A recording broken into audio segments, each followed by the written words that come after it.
Hello दोस्तों, स्वागत है आपका मेरे यूट्यूब चैनल पर। दोस्तों, भारत के भूगोल की इस सीरीज में आज का हमारा टॉपिक है बंगाल की खाड़ी में गिरने वाली नदियाँ। दोस्तों, हम इससे पहले वाले वीडियो में अरब सागर में गिरने वाली नदियों पर चर्चा कर चुके हैं।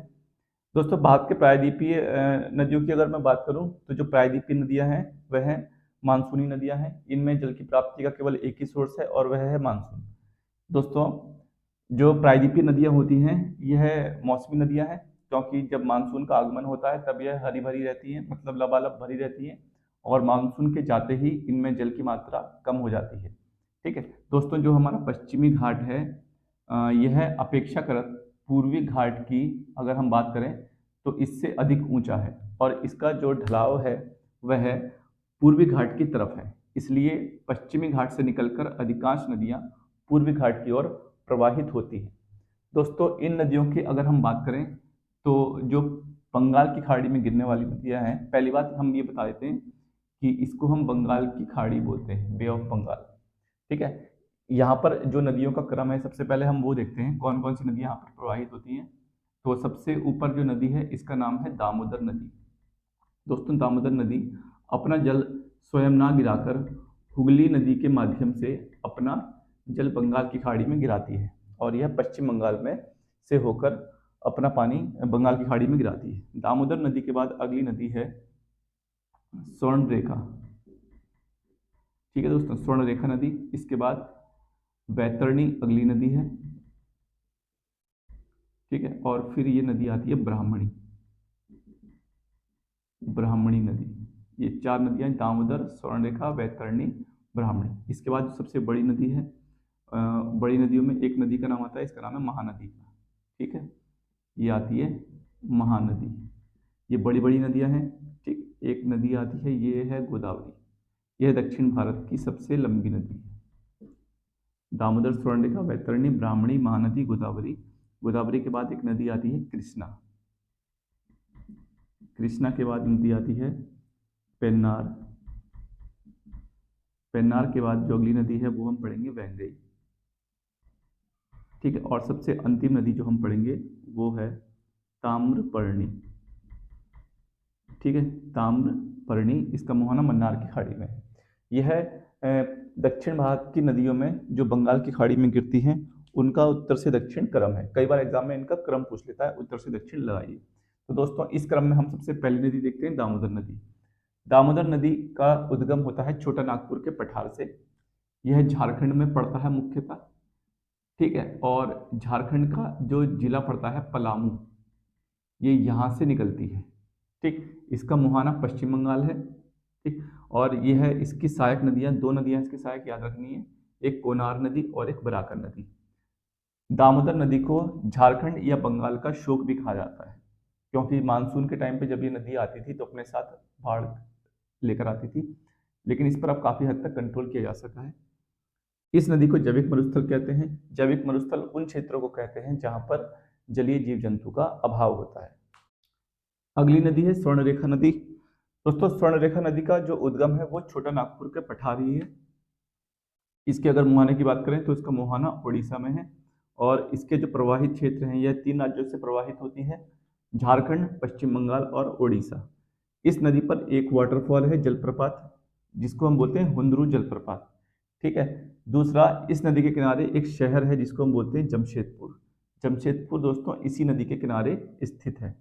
अगली जो हमारी नदी है वह है वैतरणी नदी। दोस्तों, वैतरणी नदी का जो उद्गम है वो क्योंझर के पठार से है, और यह क्योंझर का पठार ओडिशा में है, और इसका जो मुहाना है वो भी उड़ीसा में है। ठीक है, यह उड़ीसा की लोकल नदी है, या ये कह लें कि इसका प्रवाह केवल ओडिशा में ही है। दोस्तों, अगली जो नदी है वो ब्राह्मणी नदी है। ब्राह्मणी नदी जो है वह दो नदियों के मिलने से बनी है। एक नदी है शंख नदी, और दूसरी नदी का नाम है साउथ कोयल। ठीक है दोस्तों, साउथ कोयल एक नदी है जो कि मिलती है राउरकेला में। राउरकेला में इस दोनों का मिलन होता है, और यह ब्राह्मणी नदी के नाम से जानी जाती है। ठीक है, और दोस्तों इसका जो मुहाना है वह ओडिशा ही है। ठीक है, तो यह है हमारी ब्राह्मणी नदी। अगली नदी देखते हैं, अगली नदी है महानदी। और दोस्तों, महानदी का उद्गम है दंडकारण्य के पठार से, और यहाँ पर एक पर्वत है सिहावा पर्वत, यहाँ से इस नदी का उद्गम होता है। इसका मुहाना है उड़ीसा, ठीक। और इसकी जो सहायक नदियां हैं वो दो नदियां इंपोर्टेंट है, तेल नदी और जोंक नदी। एग्जाम में पूछता है किसकी सहायक नदियों के नाम। दोस्तों यह नदी कटक यानी कि उड़ीसा के पास डेल्टा का निर्माण करती है और इस नदी पर भारत का एक बांध है जिसका नाम है हीराकुंड बांध। दोस्तों इस नदी को उड़ीसा का शोक भी कहा जाता है। यह नदी छत्तीसगढ़ में महानदी की घाटी धान उत्पादन के लिए फेमस है। दोस्तों धान तो वैसे सबसे ज़्यादा हमारा पश्चिम बंगाल में होता है, लेकिन जो छत्तीसगढ़ में धान की वैरायटियां होती है वो काफ़ी ज़्यादा होती हैं, जिस कारण से यहाँ के जो त्योहार वगैरह होते हैं उनमें अधिकतर चावल या धान का इस्तेमाल किया जाता है, ठीक है। इसलिए इस क्षेत्र को हम बोलते हैं धान का कटोरा। हमारी अगली नदी है गोदावरी नदी। गोदावरी नदी का उद्गम त्रयंबक पहाड़ी से होता है। दोस्तों यह नासिक से उद्गम इसका हो रहा है, ठीक। और इसका जो मुहाना है वह आंध्र प्रदेश मसूलीपट्टनम के पास है।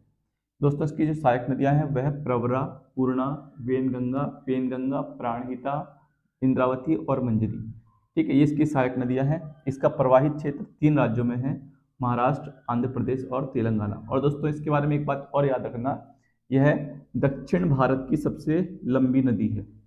दक्षिण भारत की सबसे लंबी नदी यदि एग्जाम में पूछेगा तो वह है गोदावरी, ठीक है। इसकी जो लंबाई है वो 1465 किलोमीटर, ठीक है। इसके जो अन्य नाम है, इसे बूढ़ी गंगा या दक्षिण गंगा के नाम से भी जाना जाता है, ठीक है। अच्छा दोस्तों एक चीज और याद रखना, इसकी जो सबसे लंबी सहायक नदी है वह वेनगंगा है। सबसे लंबी सहायक नदी, ठीक, ये भी याद रखना, ये हमारी गोदावरी नदी के बारे में। अगली नदी है दोस्तों कृष्णा नदी। इसका जो उद्गम है वह महाबलेश्वर चोटी से है और इसका मुहाना विजयवाड़ा आंध्र प्रदेश में है। दोस्तों यहीं विजयवाड़ा के पास यह डेल्टा का निर्माण करती है। इसकी सहायक नदियां हैं तुंगभद्रा, घाटप्रभा, मालप्रभा, दूधगंगा, पंचगंगा, भीमा, कोयना और मूसी। दोस्तों जिसकी सबसे बड़ी सहायक नदी है तुंगभद्रा नदी है, ठीक है। और ये जो मूसी है इस नदी के किनारे भारत का एक शहर है मशहूर, हैदराबाद। एग्जाम में पूछता है कि हैदराबाद किस नदी के किनारे है, तो यह मूसी नदी के किनारे है। दोस्तों इस नदी का जो प्रवाहित क्षेत्र है वह महाराष्ट्र, कर्नाटक, आंध्र प्रदेश और तेलंगाना राज्यों में है।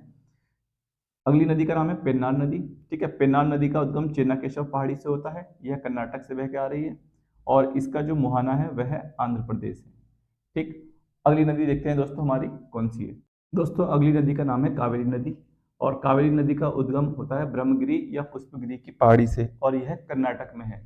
दोस्तों इस नदी का जो मुहाना है वह तमिलनाडु में है और इसकी अगर हम सहायक नदियों की बात करें तो इसकी कई सारी और कई इंपोर्टेंट सहायक नदियां हैं, जिसमें से सिमसा है, अर्कावती, हेमवती, अमरावती, काबिनी, भवानी, लक्ष्मण तीर्थ, लोकपावनी आदि, ये इसकी प्रमुख सहायक नदियां हैं।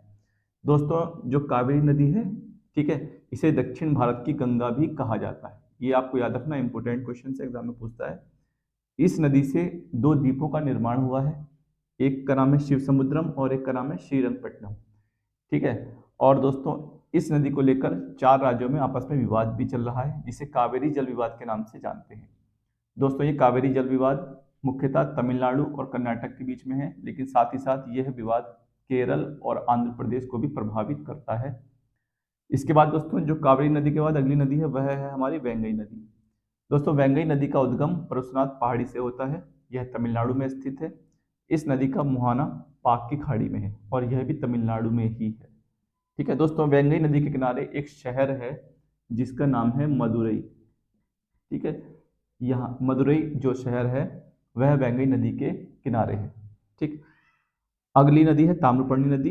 दोस्तों यह सबसे अंतिम नदी है, इसका उद्गम अगस्त्यमलाई चोटी से होता है जो कि केरल में है, ठीक है। और इस नदी का जो मुहाना है वह मन्नार की खाड़ी है, ठीक। तो ये थी बंगाल की खाड़ी में गिरने वाली नदियां। आई होप कि आपको समझ में आया होगा। धन्यवाद। दोस्तों टॉपिक से रिलेटेड कुछ इंपॉर्टेंट क्वेश्चंस हैं, तो चलिए देखते हैं। हमारा पहला प्रश्न है निम्नलिखित में से कौन सी नदी पश्चिम में बहने वाली नदी नहीं है। तो दोस्तों पश्चिम में जो बहने वाली नदी नहीं है इनमें से अगर हम बात करें तो वो है वैतरणी नदी। दोस्तों यह पश्चिम से पूरब की ओर बहती है, ठीक है, वैतरणी नदी। हमारा अगला प्रश्न है निम्नलिखित नदियों में से किसको दक्षिण भारत की गंगा कहा जाता है? तो दोस्तों इसका सही उत्तर है कावेरी नदी को। इसे दक्षिण भारत की गंगा के नाम से जानते हैं। अगला प्रश्न देखते हैं, निम्नलिखित में से कौन सी पूर्वी दिशा में बहने वाली नदी है? तो दोस्तों जो पूर्वी दिशा में बहने वाली नदी है उसका नाम है ब्राह्मणी। ये हमने आपको बताया था। दामोदर, स्वर्णरेखा, वैतरणी, ब्राह्मणी, महानदी, गोदावरी, कृष्णा, पेन्नार, कावेरी, वेंगई, ताम्रपर्णी, ये सब नदियां जो हैं पश्चिम से पूर्व की ओर बहने वाली नदियां हैं और बंगाल की खाड़ी में गिरती हैं। अगला प्रश्न देखते हैं, कौन सी नदी ओडिशा में अपना डेल्टा बनाती है? तो दोस्तों ओडिशा में जो नदी डेल्टा बनाती है उसका नाम है महानदी। यह उड़ीसा में कटक के पास डेल्टा बनाती है। ठीक, इसका सही उत्तर हो जाएगा ऑप्शन बी। अगला प्रश्न देखते हैं, निम्नलिखित में से कौन सी नदी सबसे लंबी नदी है? दोस्तों ऑप्शन के हिसाब से अगर हम देखें तो सबसे लंबी नदी है गोदावरी। ठीक है, और यदि वैसे हम बात करें भारत की सबसे लंबी नदी है गंगा। गंगा की कुल लंबाई है 2525 किलोमीटर। ठीक है, लेकिन हमको ऑप्शन के हिसाब से देखना है तो सबसे लंबी नदी गोदावरी है। अगला प्रश्न देखते हैं, निम्नलिखित में से कौन सी एक नदी कावेरी नदी की सहायक नदी नहीं है? तो दोस्तों इसका सही उत्तर हो जाएगा ऑप्शन सी, इंद्रावती कावेरी की सहायक नदी नहीं है, जबकि हेमवती, अर्कावती और अमरावती तीनों ही कावेरी की सहायक नदियां हैं। अगला प्रश्न है, निम्नलिखित में से कौन सा कथन सत्य नहीं है? तो महानदी का उद्गम छत्तीसगढ़ में है, दोस्तों ये सही है। गोदावरी का उद्गम महाराष्ट्र में है, ये भी सही है। कावेरी का उद्गम आंध्र प्रदेश में है, ये गलत है। कावेरी का उद्गम दोस्तों कर्नाटक में से होता है और कर्नाटक में भी यह ब्रह्मगिरी और पुष्पगिरी की पहाड़ियों से निकलती है। तो इसका सही उत्तर हो जाएगा option C. C is the correct answer. ठीक है, ताप्ती का उद्गम मध्य प्रदेश में, ये सही है। तो प्रश्न के हिसाब से जो सही उत्तर होगा वो हो जाएगा ऑप्शन सी। अगला प्रश्न देखते हैं, निम्नलिखित में से कौन सी नदी हिमालयी अपवाह तंत्र का हिस्सा नहीं है? तो दोस्तों जो गोदावरी है ये हिमालयी अपवाह तंत्र का हिस्सा नहीं है। ऑप्शन ए में ही दिख रहा है हमको, है ना। बाकी के ऑप्शन अगर हम देखें तो सिंधु भी है, ब्रह्मपुत्र भी और गंगा भी है। मूसी और भीमा नदी किसकी सहायक नदियां हैं? तो दोस्तों ये नदियां सहायक नदियां हैं कृष्णा की। ठीक है, और जो मूसी नदी है इस नदी के किनारे हैदराबाद स्थित है। अगला प्रश्न देखते हैं, गोदावरी नदी कहाँ से होकर बहती है? तो दोस्तों जो गोदावरी नदी है यह महाराष्ट्र और आंध्र प्रदेश से होकर बहती है। Option A is the correct answer. Wainganga और पैनगंगा किसकी सहायक नदी है? ठीक है, तो दोस्तों जो वैनगंगा और पैनगंगा है ये गोदावरी की सहायक नदियां हैं। गोदावरी की सहायक नदियों में प्रवरा भी आती है, पूर्णा भी आती है, ठीक है, और प्राणहिता है, इंद्रावती है, मंजरी है। ठीक, इसकी सबसे लंबी सहायक नदी वेनगंगा है। ये सबसे लंबी सहायक नदी है वेनगंगा। अगला प्रश्न देखते हैं, भारत की सबसे लंबी नदी जिसका उद्गम तथा मुहाना दोनों भारतीय क्षेत्र में स्थित है? तो दोस्तों ये है गोदावरी। ठीक, उद्गम और मुहाना दोनों ही कहाँ पर है? भारतीय क्षेत्र में है। इसकी अगर हम लंबाई की बात करें तो यह है 1465 किलोमीटर। ठीक है, जबकि गंगा नदी अ, तथा मुहाना दोनों भारतीय क्षेत्र में स्थित हैं। तो दोस्तों इसका उद्गम तो इसके ऑप्शन के हिसाब से सॉरी बी नहीं होगा, ए ऑप्शन होगा। ठीक है, भारत की सबसे लंबी नदी पूछी है जिसका उद्गम और मुहाना दोनों भारतीय क्षेत्र में स्थित है। सॉरी गंगा नहीं होगा क्योंकि गंगा का मुहाना बंगाल की खाड़ी में। Sorry sorry. ठीक, option B is the correct answer है। मैंने सही से पढ़ा नहीं क्वेश्चन को। बी ही सही आंसर होगा इसका, क्योंकि गोदावरी का उद्गम और मुहाना दोनों ही भारतीय क्षेत्र में स्थित है। अगला प्रश्न देखते हैं, कावेरी नदी का उद्गम स्थल है? तो दोस्तों कावेरी नदी का जो उद्गम स्थल है वह है ब्रह्मगिरी। ठीक, option C is the correct answer. अगला प्रश्न है, कावेरी नदी गिरती है? तो कावेरी नदी गिरती है बंगाल की खाड़ी में। इसका सही उत्तर हो जाएगा होगा ऑप्शन ए। अगला प्रश्न देखते हैं, कावेरी नदी जल विवाद मुख्यतः किन दो राज्यों के मध्य है? तो दोस्तों मुख्य रूप से यह कर्नाटक और तमिलनाडु के मध्य में है, लेकिन इसमें केरल और तेलंगाना ये राज्य भी शामिल होते हैं। ठीक है, तो इसके ऑप्शन के हिसाब से अगर हम बात करें तो ये ऑप्शन डी हो जाएगा। ठीक, सॉरी तेलंगाना नहीं है, तमिलनाडु है, केरल है, आंध्र प्रदेश और कर्नाटक, ये 4 राज्य हैं। सही है। अगला प्रश्न देखते हैं, निम्न में से किस नदी को उसकी पवित्रता के कारण दक्षिण भारत की गंगा कहा जाता है? तो ये कहा जाता है कावेरी नदी को। 16 का डी ऑप्शन सही होगा। कृष्णा नदी का उद्गम स्थल किसके समीप है? तो कृष्णा नदी का जो उद्गम स्थल है वह है महाबलेश्वर। ठीक है, यहां से इस नदी का उद्गम होता है। अगला प्रश्न है, पंचगंगा और दूधगंगा किसकी सहायक नदी है? तो दोस्तों ये सहायक नदियां हैं कृष्णा की। ठीक। अगला प्रश्न देखते हैं, दामोदर नदी कहाँ से निकलती है? तो दामोदर नदी निकलती है छोटा नागपुर के पठार से। दामोदर, स्वर्णरेखा और ब्राह्मणी, ये तीनों नदियां ही छोटा नागपुर के पठार से निकलती है। अगला प्रश्न है, निम्नलिखित में से कौन सी नदी अमरकंटक के पठार से नहीं निकलती है? तो दोस्तों इसका सही उत्तर हो जाएगा ऑप्शन ए, गोदावरी। ठीक। अगला प्रश्न है, दक्षिण भारत की नदियों में सबसे लंबी नदी है? तो दक्षिण भारत की नदियों में सबसे लंबी नदी है गोदावरी, 1465 किलोमीटर इसकी लेंथ है। निम्नलिखित में से किस नदी को वृद्ध गंगा के नाम से जाना जाता है? तो यह जानते हैं हम गोदावरी को वृद्ध गंगा के नाम से। ठीक। तो इसका सही उत्तर हो जाएगा ऑप्शन ए। गोदावरी नदी का उद्गम स्थल है? तो गोदावरी नदी का जो उद्गम स्थल वो है त्र्यंबक गांव। ठीक। इसका सही उत्तर हो जाएगा ऑप्शन बी, त्र्यंबक गांव से गोदावरी नदी का उद्गम स्थल है, नासिक में पड़ता है ये। निम्नलिखित में से किस नदी को उड़ीसा का शोक कहा जाता है? उड़ीसा का शोक दोस्तों कहते हैं महानदी को। ठीक है। और हीराकुंड बांध इसी महानदी पर स्थित है, हीराकुंड। ठीक, ये भी याद रखेंगे। अगला प्रश्न है, निम्नलिखित में से कौन सी नदी बंगाल का शोक कहलाती है? तो दोस्तों बंगाल का शोक हम बोलते हैं दामोदर नदी को, और दामोदर नदी अपना जल हुगली नदी के माध्यम से बंगाल की खाड़ी में गिराती है। तो दोस्तों आई होप कि आपको ये वीडियो पसंद आया होगा। ठीक है, यदि पसंद आए तो प्लीज़ इसको सब्सक्राइब करें, चैनल को लाइक करें और शेयर करें। धन्यवाद।